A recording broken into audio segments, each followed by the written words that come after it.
초산맘에게 가장 인기가 많았던 신생아 돌보기 관련 영상 모음입니다. 끝까지 보시고 도움받으세요. 낮에 잘 놀던 우리 아기, 갑자기 밤이 됐는데 자지러지게 울어요. 아무리 달래도 달래지지 않는다. 일단은 영아산통인가? 이렇게 의심해 보실 수 있어요. 안녕하세요. 로지아 출산영서 대표 들라 로지아입니다. 저는 첫째 아이 키울 때 영아산통에 대해서 몰랐기 때문에 너무 당황스럽고 아기가 잘못되는 거 아닌가 이런 걱정도 너무 많이 했었는데요. 영아산통이 시작되는 시기가 딱 생후 2주에서 3주 사이다 보니까 조리원 퇴소하고 집에 왔을 때죠. 조리원에 막 전화해보고 병원에 밤이면 응급실에 가고 난리도 아니에요. 근데 막상 애기 응급실에 막 태워서 가는데 엄마 아빠는 막 땀 흘리고 막 어떡해 우리 아기 어떻게 된 거야 어디가 아픈 거야 이렇게 걱정하는데 어때요? 아기는 차 안에서 너무 아무 일이 없었다는 듯이 또 잡니다. 아 이거 뭐지? 하고 응급실 가서 막 피 뽑고 별 검사 다 해봐도 다행히 아기는 괜찮고 알고 보니 영아산통이다. 이런 얘기 많이 들어보셨을 거예요. 낮에 잘 놀던 아기가 꼭 오후 5시에서 8시 사이만 되면 아기가 자지러지게 운다. 그리고 이게 일주일에 3일 정도, 3주 이상 지속이 된다. 이러면 영아산통이다. 이렇게 보시면 돼요. 하지만 다행인 거는 아기들이 이제 생후 3개월 그리고 4개월 정도 되면 조금씩 나아진다고 하니까 아무래도 시간이 약이겠죠. 그런데 얼마나 많은 아기들이 이렇게 영아산통을 겪는 걸까요? 가끔은 또 영아산통을 겪지 않고 지나가는 아기들도 있는데요. 우리나라 연구 자료에 따르면 36.1%, 그러니까 한 100명이 있으면 36명은 영아산통을 겪는다고 보시면 돼요. 영아산통의 뚜렷한 원인은 아직까지 밝혀지진 않았지만 아기들은 이제 유당분해 효소가 부족하다 보니 배에 가스가 더 많이 찰 수 있고 그로 인해 아기가 너무 아파서 엄마 나 힘들어 하면서 이렇게 우는 거다 보시면 되는데요.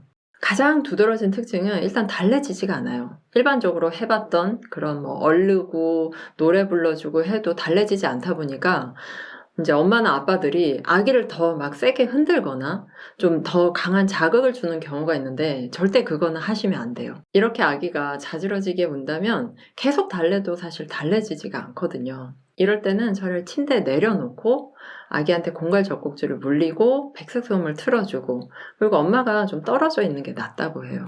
이렇게 영아산통을 좀 혹독하게 아기가 겪고 또 양육자가 그런 걸 경험하다 보면 그 트라우마 때문에 수면 교육을 못 한대요.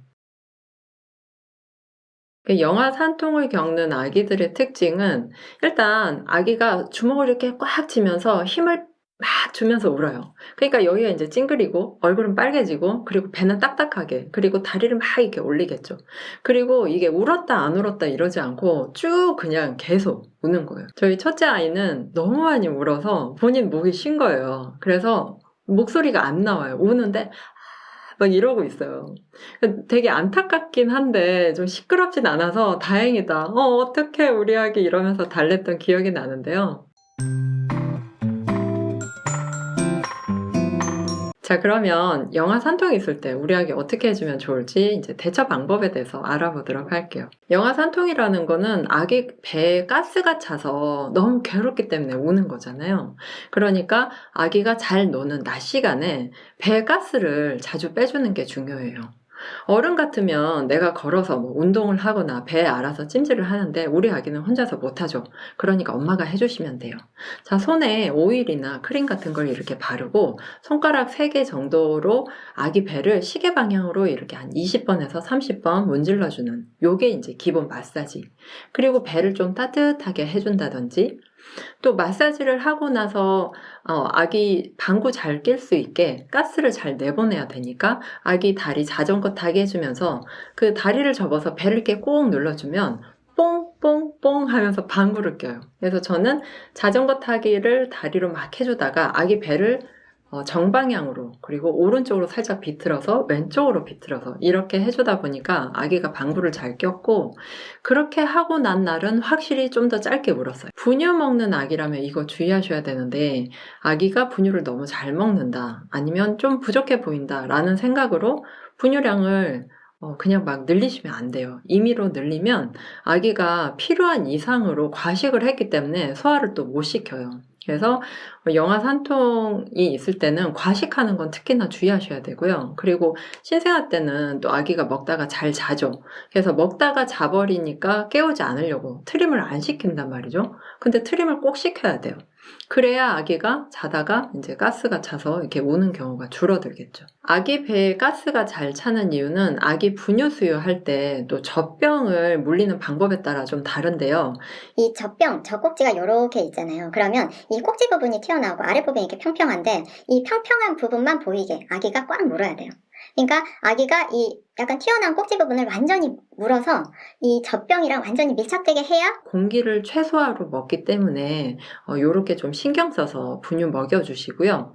만약에 이렇게 해도 아기가 계속 힘들어하면 보통 이제 젖병을 바꾸거나 아니면 배앓이 방지 분유를 바꾸거나 이렇게 두 가지를 또 다 바꿔보시더라고요. 그래서 제가 맘카페를 막 찾아봤어요. 그랬더니 맘카페에서 추천하는 분유는 퓨어라, 미드맘 제약, 노발락 AC 요렇게 있어요. 근데 이제 노발락 AC는 어떤 아기들은 이거 먹고 변비가 있어서 또 노발락 IT나 유산균을 섞여 먹었다 이런 후기가 좀 있었고요. 젖병 같은 경우는 배앓이 방지 젖병 요런 게 또 많이 있긴 한데 닥터 브라운도 많이 쓰시는 것 같고,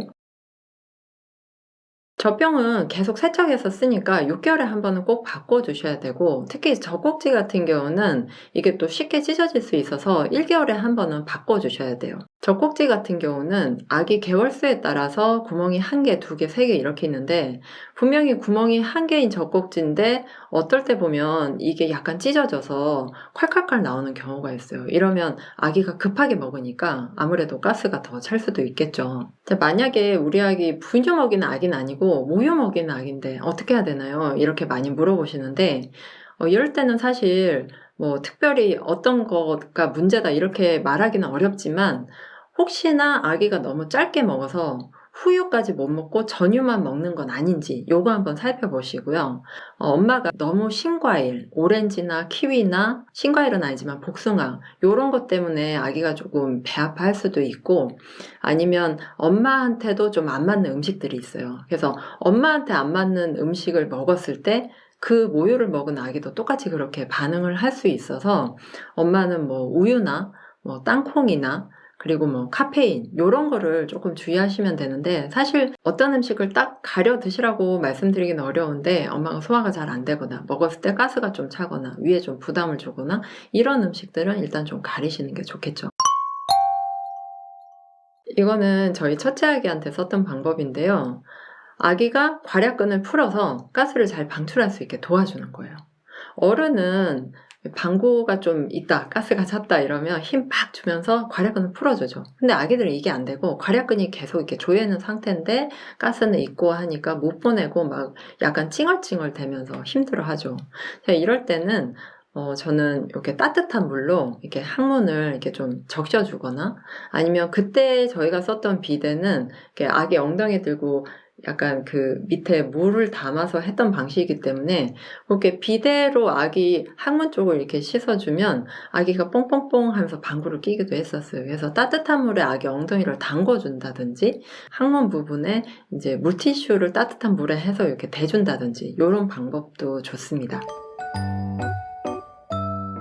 영아 산통을 겪는 아기도 정말 힘들지만 양육자가 더 힘든 것 같아요. 뭔가 못해줘서 처음에는 좀 안타깝다가 나중에는 그만 좀 했으면 좋겠다 이런 생각도 들고 하니까, 그럴 때는 차라리 엄마랑 아기랑 좀 떨어져서 시간을 보내라 이런 얘기도 많이 하더라고요. 영아 산통에 대해서 엄마가 트라우마가 좀 생기지 않고 나중에 수면 교육도 잘 할 수 있도록 주변에서도 좀 많이 도와주셨으면 좋겠고요. 오늘은 영아 산통에 대해서 알아봤는데요. 여러분 영아 산통 지금 겪고 계신다면 와 정말 언제 끝나는 거야, 너무 힘들어 이 생각 많이 하실 텐데, 사실 아기가 또 크느라고 겪는 과정이다 보니 또 엄마가 해줄 수 있는 게 한계가 있고, 그죠? 근데 엄마도 많이 힘드니까 그렇게 영아 산통이 있을 때는 어느 정도 달래주다가 공갈 젖꼭지 그리고 백색솜 이렇게 틀어놓고 좀 떨어져 있는 것도 방법일 것 같아요. 어쨌든 시간이 지나면 어느 정도 해결되는 건 확실히 맞고요.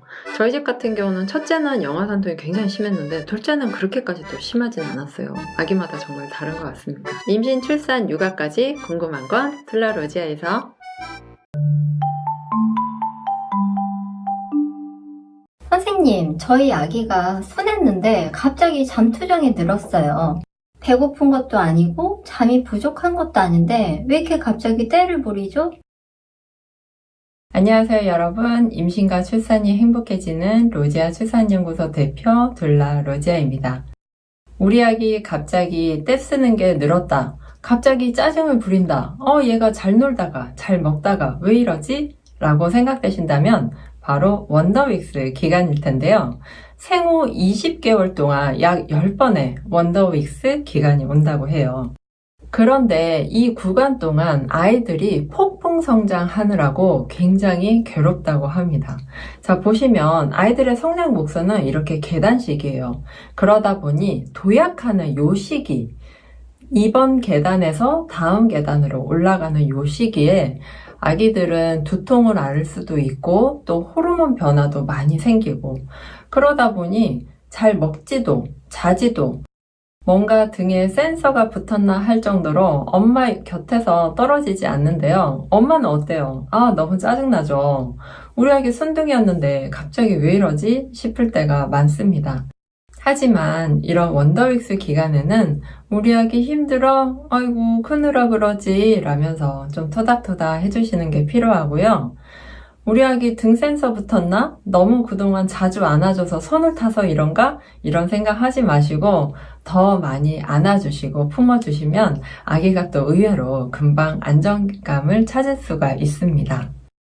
원더윅스 기간에는 아기도 힘들지만 사실 육아를 하는 엄마도 상당히 힘든데요. 이런 기간에는 내가 너무 짜증이 나거나 아기를 잘 보살펴줄 여력이 없다 하면 주변에서 도움을 요청하시는 것도 방법이에요. 우리 아기가 늘 예뻤는데 제가 왜 저러지? 나를 애먹이려고 그러나? 이런 생각까지 든다면 엄마가 많이 지쳐있다는 표시니까 남편에게 혹은 친정이나 시댁 부모에게 또는 지인에게 한 번쯤 구원의 손길을 뻗어보시면 또 얼마든지 도움을 받으실 수 있는 방법들이 있을 거예요. 여러분, 우리 아기 성장하느라 그런 거니까 일부러 그런 거 아니에요. 되도록 토닥토닥 해주시고요. 이 시기만 지나면 우리 아기 또 빵긋빵긋 웃고 잘 먹고 잘 잘 테니까 이 시기에 슬기롭게 한번 넘겨보세요.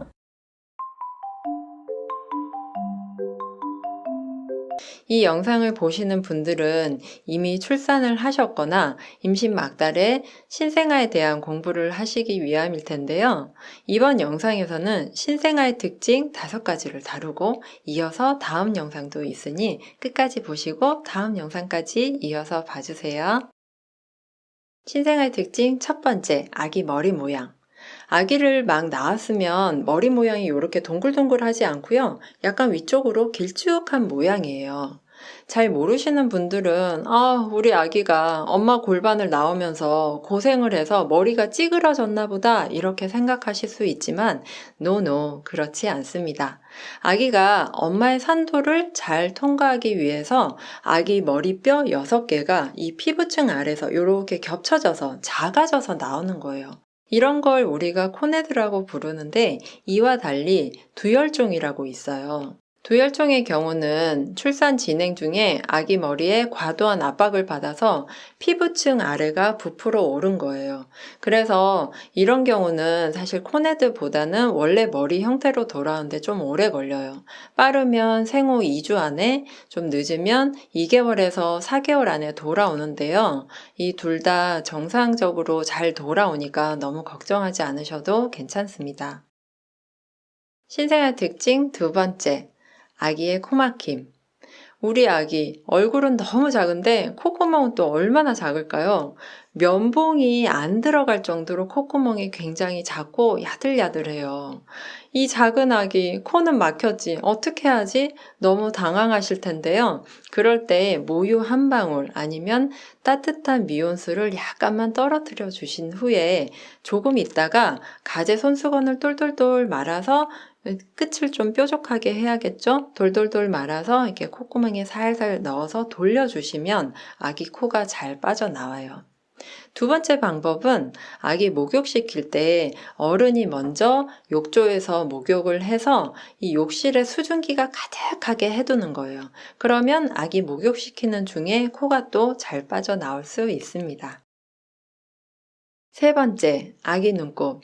신생아들은 눈곱이 끼는 경우가 많은데 누관이 좁아서 그렇대요. 이렇게 신생아들이 눈곱이 자주 끼는 건 잘못된 게 아니니까 걱정하지 마시고요. 눈과 코 사이 이 부분을 이렇게 꼭꼭 눌러주시면 좋아요. 그리고 혹시 감기가 걸리거나 아기 컨디션이 안 좋아서 눈곱이 많이 낀다면 아기가 눈을 이렇게 뜨지 못할 만큼 눈곱이 이렇게 붙어 있는 경우도 있습니다.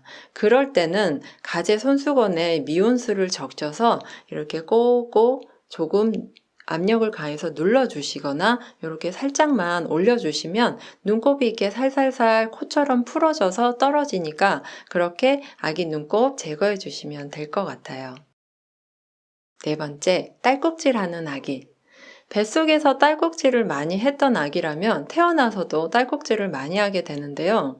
저희 첫째 아이는 딸꾹질을 많이 하지 않았는데 둘째는 뱃속에서 유독 딸꾹질을 많이 했었고 태어나서도 딸꾹질을 많이 하더라고요. 아기들은 몸집이 작아서 체온 변화에 민감한데요. 목욕을 시키거나 아니면 옷을 갈아입힐 때 딸꾹질을 하는 경우가 많죠.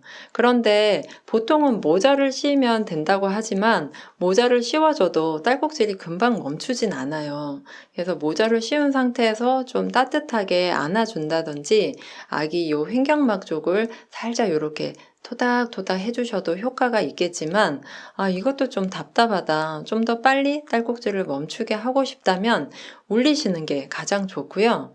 울리기 싫다 이러면 분유를 한 20ml 타서 먹이거나 젖을 물리셔도 효과적으로 딸꾹질을 멈출 수 있습니다. 마지막 다섯 번째, 아기 체중 감소. 아기는 생후 2, 3일 이내에 200g에서 300g 정도 체중이 빠지게 되는데요. 다시 생후 7일 전후로 해서 회복을 해 나갑니다. 이렇게 체중이 빠지는 건 땀, 오줌, 배변과 같이 생리적인 배출로 인해 생기는 거니까 너무 걱정하지 않으셔도 되고요. 생후 첫 한 달 동안 하루에 3, 40g씩 늘어서 한 달 뒤면 1에서 2kg 정도 증가하게 됩니다. 이상 신생아의 특징 5가지에 대해서 알아봤는데요. 다음 시간에는 자주 토하는 아기, 또 모로반사, 배꼽관리 등에 대해서 알아볼게요. 오늘 영상 마음에 드셨다면 좋아요, 구독, 알림 꾹꾹꾹 눌러주시고요. 궁금한 건 댓글로 남겨주세요. 저는 다음 시간에 또 만날게요. 안녕. 네이버에서 로지아 출산연구소 신생아 돌보기로 검색하시면 신생아부터 100일까지 교육 영상을 만나실 수 있습니다.